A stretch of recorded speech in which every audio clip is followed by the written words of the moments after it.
Radhe Radhe students.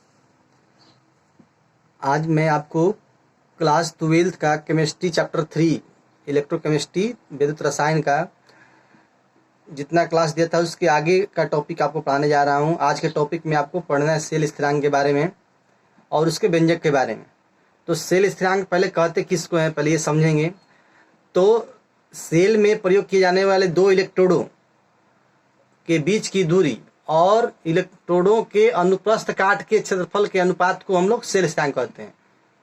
इसको मोटा मोटी ऐसे समझिए शॉर्टकट में कि सेल स्थिरांक का मतलब क्या हुआ कि सेल स्थिरांक माने इलेक्ट्रोडों के बीच की दूरी और इलेक्ट्रोड के अनुप्रस्थ काट के क्षेत्रफल का अनुपात। यानी इलेक्ट्रोडों के बीच की दूरी ऊपर होगी, बटा के ऊपर इलेक्ट्रोडों के बीच की दूरी और बटा में इलेक्ट्रोडों के अनुप्रस्थ काट का क्षेत्रफल। इसी को हम लोग कहते हैं सेल स्थिरांक और इसको सूचित करते हैं हम लोग जी स्टार के द्वारा। तो इसका व्यंजक ज्ञात करने के लिए अभी हम देखते हैं कि विशिष्ट प्रतिरोध आर बराबर जो होता है हमारा विशिष्ट प्रतिरोध जो होता है यहाँ पे आर बराबर होता है रो इंटू एल बाई ए और आर इन यहाँ पे यहाँ प्रतिरोध आर बराबर हो जाएगा रो इंटू एल बटा में ए। विशिष्ट प्रतिरोध नहीं, प्रतिरोध। तो इस तरह से आप प्रतिरोध आर बराबर रो इंटू एल बटा ए, इसको सिंपल प्रतिरोध है, विशिष्ट प्रतिरोध रो होगा। तो आर इंटू ए बटा एल बराबर रो या रो बराबर हो जाएगा क्या, आर इंटू ए बटा एल। किंतु विशिष्ट चालकता का सूत्र जो आप देखे थे पिछले वीडियो में आपकी कप्पा बराबर होता है 1 बटा रो। तो विशिष्ट चालकता कप्पा बराबर 1 बटा रो, तो 1 बटा रो का वैल्यू भर देंगे आर इंटू ए बटा एल। तो आर इंटू ए बटा एल करेंगे तो देखिए यहाँ पे इसको ऐसे लिख सकते हैं 1 बटा आर, एल डबल बटा नीचे तो ऊपर चल जाएगा एल बटा ए। तो अभी तो हम देखें कि एल जो है क्या है, दो इलेक्ट्रोडों के बीच की दूरी यदि लेते हैं एल को और ए जो है इलेक्ट्रोड के अनुप्रस्थ का क्षेत्रफल लेते हैं तो इसको लिख सकते हैं ऐसे कि एल बटा ए बराबर दो इलेक्ट्रोडों के बीच की दूरी और इलेक्ट्रोडों के अनुप्रस्थ काट का बटा इलेक्ट्रोडों के अनुप्रस्थ काट का क्षेत्रफल। और इसी को हम लोग कहते हैं सेल स्थिरांक। दो इलेक्ट्रोडों के बीच की दूरी और इलेक्ट्रोडों के अनुप्रस्थ काट के क्षेत्रफल के अनुपात को हम लोग कहते हैं सेल स्थिरांक। और सेल स्थिरांक सूचित करते हैं हम लोग जी स्टार के द्वारा। देखिए यहाँ पे जी स्टार के द्वारा सूचित किया गया है। तो जी स्टार के द्वारा सूचित करते हैं, यानी कहने मतलब क्या कि एल बटा ए की जगह पे क्या भर सकते हैं हम यहाँ पे जी स्टार, यानी कप्पा बराबर हमारा फॉर्मूला बन जाएगा कप्पा बराबर 1 बटा आर इंटू जी स्टार। देखिए 1 बटा आर इंटू जी स्टार। यदि सेल की चालकता सी हो तो आप देखे थे कि चालकता जो होता है प्रतिरोध का व्युत्क्रम होता है, तो 1 बटा आर की जगह क्या भर सकते हैं हम लोग सी, यानी विशिष्ट चालकता का बराबर चालकता इंटू सेल स्थिरांक, यानी कप्पा बराबर सी इंटू जी स्टार या कप्पा बटा में सी बराबर जी स्टार या जी स्टार बराबर कप्पा बटा में सी। यानी जो सेल स्थिरांक हुआ ये विशिष्ट चालकता और क्या हुआ चालकता का क्या हो गया अनुपात। देखिए एक क्वेश्चन यहाँ दिया हुआ है कि 0.8 एम मोलर सांद्रता वाले किसी विलयन की प्रतिरोधकता 5 × 10⁻³ ओम सेंटीमीटर है। तो इसके मोलर चालकता की गणना करना है। तो यहाँ दिया हुआ है क्या कि मोलरता सी बराबर दिया हुआ है 0.8 एम, यानी 8/10 एम। देखिए मोलर छोटा एम रहता तो मोललता समझते, अब बड़ा एम है तो मोलरता। ये विलयन के साधारण की इकाई है मोललता, मोलरता। और प्रतिरोधकता का मान यहाँ दिया हुआ है, प्रतिरोधकता जो दिया है ना रो, विशिष्ट प्रतिरोध, प्रतिरोधकता मतलब विशिष्ट प्रतिरोध का मान दिया है 5 × 10⁻³ ओम सेंटीमीटर। तो इसका मोलर चालकता निकालना है हमको। देखिए तो मोलर चालकता निकालने से पहले यहाँ हमको चालकता निकालना होगा। तो चालकता कप्पा का सूत्र क्या होता है 1 बटा में रो। विलयन की चालकता कप्पा बराबर क्या आ जाए 1 बटा में रो का वैल्यू भरती है 5 × 10⁻³ ओम इनवर्स सेंटीमीटर इनवर्स, क्योंकि बटा में भरते ना ये ऊपर जाता तो इनवर्स हो जाएगा। और मोलर चालकता का सूत्र आप पढ़े थे, पीछे सूत्र में आपको लिखा गया था 1000 गुने कप्पा बटा में सी। तो दिए गए विलयन की मोलर चालकता जो होगी क्या होगी 1000 गुने कप्पा का जो वैल्यू आया हमारा ये मान यहाँ भर दिए बटा सी का मान आया था 8/10। मोलर सांद्रता जो था ना सी यहाँ पे 8/10 molar concentration ohm inverse centimetre square mole inverse. Molar चालकता का ये मात्रक होता है इसी मात्रक ohm inverse centimetre square mole inverse. तो इस तरह से आपका ये जो वैल्यू आएगा देखिए यहाँ पे 1000 और ये बटा 5, ये 10⁻³ था तो ये ऊपर जाएगा तो 10 के पावर क्या हो जाएगा +3 ये 8/10 है। देखिए यहाँ गौर करेंगे 8/10 है तो इसको उल्टा करेंगे तो 10 बटा क्या लिख सकते हैं हम लोग 8। ये कटने लायक है जो कटा दीजिए। तो ये अगर पूरा कटने लायक कटा दे, ये जैसे आप कटा सकते हैं इसको।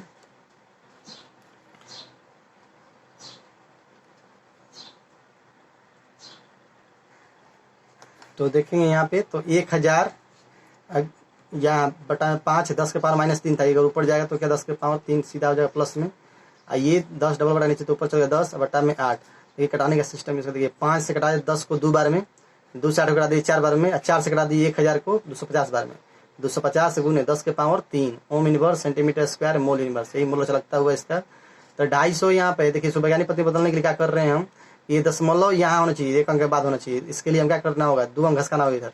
तो 1 पर 2 जीरो से भागा दे दिए, 1 पर 2 जीरो से गुना कर दिए, कोई दिक्कत नहीं है। तो 250 बटा यहाँ 100, यहाँ देखिए 100 है तो 100 को लिख सकते हैं 10 के पावर 2 अगर 10 के power 3 ohm inverse centimetre square mole inverse. तो देखिए 100 तो 1 पर 2 जीरो है तो 100 से भाग देंगे 250 में तो आपको 2 दशमलव कितना हो जाएगा 5 जीरो। तो गुने 10 के पावर 2 प्लस 3 कितना हो जाएगा 5। गुना आधार एक जैसा है 10 10 है तो पावर जुड़ जाएगा 2 प्लस 3 मिलेगा 5 ohm inverse centimetre square mole inverse. तो इस तरह से आपका ये मोलक चकता इस क्वेश्चन का आएगा 2.50 गुने 10 के power 5 ohm inverse centimetre square mole inverse. अगला जो क्वेश्चन है ये देख लीजिए। ये क्वेश्चन कह रहा है आपको कि 0.1 मोल प्रति लीटर केसीएल विलयन से भरे हुए चालकता सेल का प्रतिरोध दिया है 100 ओम। यदि उस सेल का प्रतिरोध 0.02 मोल प्रति लीटर विलयन भरने पर 520 ओम हो तो 0.02 मोल प्रति लीटर केसीएल विलयन के चालकता की गणना करें। 0.1 मोल प्रति लीटर केसीएल विलयन की चालकता दिया हुआ है 1.29 सीमेन प्रति मीटर। देखिए यहाँ प्रश्न का 2 कथन है। पहला कथन में देखिए केसीएल विलयन की सांद्रता जो दिया हुआ है वो क्या दिया हुआ है 0.1 मोल। अब यहाँ देखिए प्रति लीटर विलयन है, जाहिर सी बात है तो 1 लीटर मान लीजिए आयतन। प्रतिरोध यहाँ पे R1 का मान देखिए शुरू में दिया हुआ है कितना 100 ओम। विशिष्ट चालकता कप्पा 1 का मान दिया हुआ है कितना 1.29। देखिए यहाँ लिखा हुआ है 0.1 मोल के लिए विशिष्ट चालकता कप्पा का मान दिया हुआ है कितना 1.29 सीमेन प्रति मीटर। तो देखिए यहाँ सेल चालकता सेल है तो सेल का सिचुएशन कोई भी हो सेल स्थिरांक का मान बदलेगा नहीं। तो हम क्या करेंगे पहले इस सिचुएशन से सेल स्थिरांक का मान निकालेंगे, दूसरे सिचुएशन में दूसरी स्थिति में उसके मान को रखेंगे और हल करेंगे। क्योंकि सेल स्थिरांक किसी भी हालात के लिए विलयन कोई बदलते रहे सेल का एक ही है तो उसका सेल स्थिरांक बदलने वाला नहीं है। तो देखिए यहाँ कप्पा 1 का मान ये दिया हुआ 129 बटा में 100 हो जाएगा, तोड़ेंगे इसको तो सीमेन प्रति मीटर। तो विशिष्ट चालकता बराबर सूत्र क्या होता है, विशिष्ट चालकता का सूत्र क्या होते हैं कप्पा बराबर जी सेल स्थिरांक बटा में आर। तो कप्पा बराबर तो यहाँ कप्पा 1 बराबर क्या लिख सकते हैं जी स्टार बटा में R1। तो जी स्टार जो है ना सेल स्थिरांक का मान है तो यहाँ कप्पा का मान भर दिए 129 बटा में 100 जी स्टार बटा में 100। तो इस तरह से आप देखिए ये 100 भागा में इधर तो गुना हो जाएगा 129 गुने 100 बटा 100 बराबर जी स्टार, यानी 129 बराबर क्या आ जाएगा यहाँ पे जी स्टार, या जी स्टार बराबर कितना आ गया 129। अब यहाँ देखिए सेल स्थिरांक का मान प्रत्येक सांद्रता वाले विलयन के लिए क्या होता है अचर होता है। तो जो मान ये प्रथम स्थिति में है जी स्टार का वही मान इसका द्वितीय स्थिति में भी होगा। तो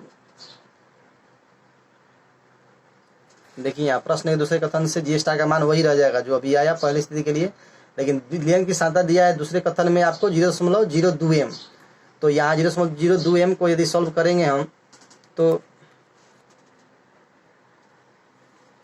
देखिए दूसरी स्थिति में विलयन की सांद्रता जो दिया हुआ है C2 का मान 0.02 एम, इसको बदलेंगे तो आपको आ जाएगा 20 मोल प्रति मीटर क्यू में। और यहाँ पे सेल का प्रतिरोध R2 का मान दूसरी स्थिति में सेल का प्रतिरोध R2 का मान जो दिया हुआ है 520 ओम। तो इसमें फिर लगाते हैं सूत्र विशिष्ट चालकता का सूत्र कप्पा बराबर जी स्टार बटा में R से। तो यहाँ दूसरी स्थिति के लिए R2 का मान जो है यहाँ पे R के जगह भरेंगे 520, जी स्टार का मान भरेंगे और आप अपना निकालेंगे। यहाँ पे कप्पा 2 का मान जी स्टार बटा में R2 तो वैल्यू कर दिए। अब सूत्र होता है मोल चालकता बराबर मोल चालकता लैम्डा एम बराबर कप्पा बटा में C। तो C की जगह C2 का मान भरेंगे हम। तो C2 का मान भरेंगे यहाँ पे तो कप्पा का मान हमारा कितना आया था 129 बटा में 520 और उसका मान आया था हमारा कितना 20, ऊपर में ये 20 आया था 20 मोल प्रति मीटर क्यूब। तो 20 मोल प्रति मीटर क्यूब यहाँ भर दिए हमने। तो इस तरह से आपको आ जाएगा मान 129 बटा में 20 गुने 520। अब ये सबको रख करके हम सॉल्व करेंगे तो 129 बटा ये 52 में 2 से गुना तो 104, 1 बटा 100 है तो इसको 10 के पावर 2 लिख सकते हैं। और इस तरह से आपका जो मान आएगा ये 104 से भाग देंगे 129 में तो आ जाएगा 1.24। 10 के पावर 2 है तो ऊपर जाएगा तो क्या हो जाएगा माइनस में। देखिए अगला क्वेश्चन जो है इसमें दिया हुआ है कि 0.05 मोल प्रति लीटर NaOH विलयन के कॉलम का विद्युत प्रतिरोध 5.55 × 10 के पावर 3 ओम है। इसका व्यास, कॉलम जो पर्सनली लिया गया है उसका व्यास जो दिया हुआ है 1 सेंटीमीटर एवं लंबाई दिया हुआ कितना है 50 सेंटीमीटर। कॉलम का लंबाई दिया हुआ है पर्सनली टाइप का होगा। तो इसकी प्रतिरोधकता, विशिष्ट चालकता और मोलचकता तीनों निकालना है। तो प्रश्न से जो स्पष्ट दिया हुआ है लिख दीजिए। विलयन की क्षमता दिया हुआ है हमारा 0.05 मोल प्रति लीटर। विद्युत प्रतिरोध R का मान दिया 5.55 × 10 के पावर 3 ओम। कॉलम का व्यास दिया हुआ 1 सेंटीमीटर। तो त्रिज्या निकाल सकते हैं, व्यास बटा 2 कर देंगे तो त्रिज्या निकल जाएगा हमारा। तो त्रिज्या निकल गया तो सूत्र जानते हैं वृत्त का क्षेत्रफल, चूंकि कॉलम का जो मुंह होगा गोलाकार होगा तो इस तरह से कॉलम के अनुपात का क्षेत्रफल निकल जाएगा हमारा πr² सूत्र से। तो 22/7 गुने 1/2 के होल स्क्वायर, तो 22/7 गुने 1/2 के होल 1/4 यानी 11 कितना हो जाएगा 14। इसको सबको सॉल्व कीजिए आप। 11/14 सेंटीमीटर स्क्वायर तो 2 सेंटीमीटर है तो 2 बार 100 से भागा देंगे। 1 सेंटीमीटर को 1 बार 100 से भागा दिए तो मीटर में बदला, फिर 1 सेंटीमीटर तो उसको भी 100 से भागा तो सेंटीमीटर बदला। 11/14 गुने 1/100 गुने 100 करेंगे तो इस तरह से आपका कॉलम के अनुपात का क्षेत्रफल आ जाएगा। तो आपका आ जाएगा ये 11/14 गुने 1/10 के पावर 4। 11/14 गुने 10 के पावर 4 प्लस में तो ऊपर जाएगा तो क्या हो जाएगा माइनस में। 11/14 गुने 10 के पावर -4 मीटर स्क्वायर। अब कॉलम की लंबाई L का मान जो दिया हुआ है कितना दिया हुआ है 50 सेंटीमीटर। तो सेंटीमीटर को मीटर में बदलेंगे तो 100 से भाग देंगे तो 50 बटा में 100 तो कट जाएगा तो आपको कितना आएगा 1/2 मीटर। तो सूत्र होता है R बराबर ρ × L बटा A। प्रतिरोध का तो सूत्र होता है R बराबर ρ × L बटा A। तो इससे हम यहाँ आप रो का मान निकाल लेते हैं, विशिष्ट प्रतिरोध का मान निकाल लेते हैं। विशिष्ट प्रतिरोध का सूत्र क्या बन जाएगा हमारा, ये इधर भागा में तो गुना में हो जाएगा, L इधर ऊपर है तो नीचे हो जाएगा।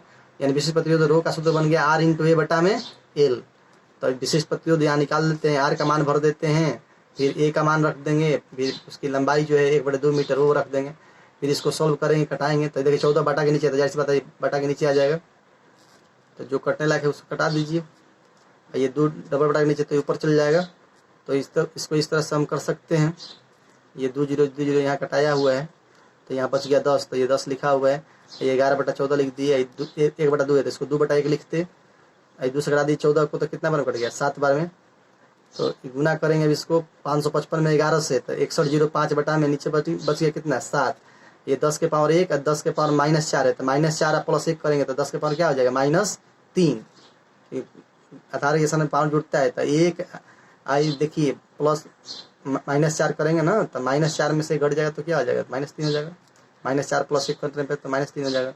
तो 6105 बटा 7 आई 10 के पावर -3 तो बटा में 10 के पावर 3 तो ये हो जाएगा कितना 7000। तो इसको भागा देंगे ना 6105 में 7000 से तो 0.872 ओम मीटर आ जाएगा। ये विशिष्ट प्रतिरोधकता का मान। अब देखिए विशिष्ट चालकता निकालना है तो विशिष्ट चालकता निकालने का सूत्र क्या होता है कप्पा बराबर 1 बटा में रो। तो 1 बटा में विशिष्ट प्रतिरोध रो का मान भरेंगे तो 1 बटा में 0.872 सीमेंट प्रति मीटर विशिष्ट चालकता का मात्रक जो होता है। तो यहाँ देख लेंगे 872 बटा में कितना हो जाएगा 1000। तो 872 बटा जब 1000 होगा तो ये 1000 ऊपर चल जाएगा, 872 नीचे हो जाएगा। तो इसको जब वैल्यू निकालेंगे तो क्या जाएगा 1.146 सीमेंट प्रति मीटर। यदि हम चाहते तो यहाँ दशमलव ना करके यहाँ पे इसको ऐसे रहने देते हैं, यहाँ वैल्यू रख करके ये 7000 ऊपर हो जाता है, 105 नीचे हो जाता है, तब पर भी रिजल्ट लगभग सेम आता है। थोड़ा सा 1 दशमलव इधर उधर थोड़ा हो सकता था।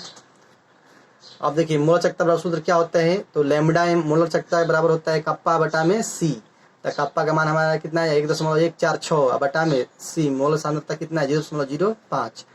तो 1146 बटा में 1000 ये लिख सकते हैं इसको, क्योंकि ये दशमलव के लिए 1 बटा होगा, दशमलव के बाद 3 अंक है तो इसलिए इसमें 130 हो जाता है। यहाँ देखिए 5 बटा के चिन्ह हो गया, दशमलव के लिए 1, दशमलव के बाद कितना अंक है 1 2 अंक है तो 2 को 0 हो जाता है। ऐसे होता है इसका नियम दशमलव हटाने का। तो इस तरह से लैम्बडा एम का मान क्या होगा 1146 बटा 1000 गुने 100 बटा में 5। पीछा तो इसे गुना कर कटाना होगा तो कटाएं 1146 बटा में 1000 गुने 100 बटा में 5, ये जो कटने लगे कटा दिए। तो 1146 बटा में आपको 50 भागा देंगे तो 28.92 सीमेन मीटर स्क्वायर मोल इनवर्स। तो इस तरह से मोल चालकता का मान आपका ये आएगा। तो आप इस वीडियो में यहीं तक करने देते हैं, अगले वीडियो में आपको यहाँ नोट से पढ़ाएंगे, नोट 1 नोट 2 से।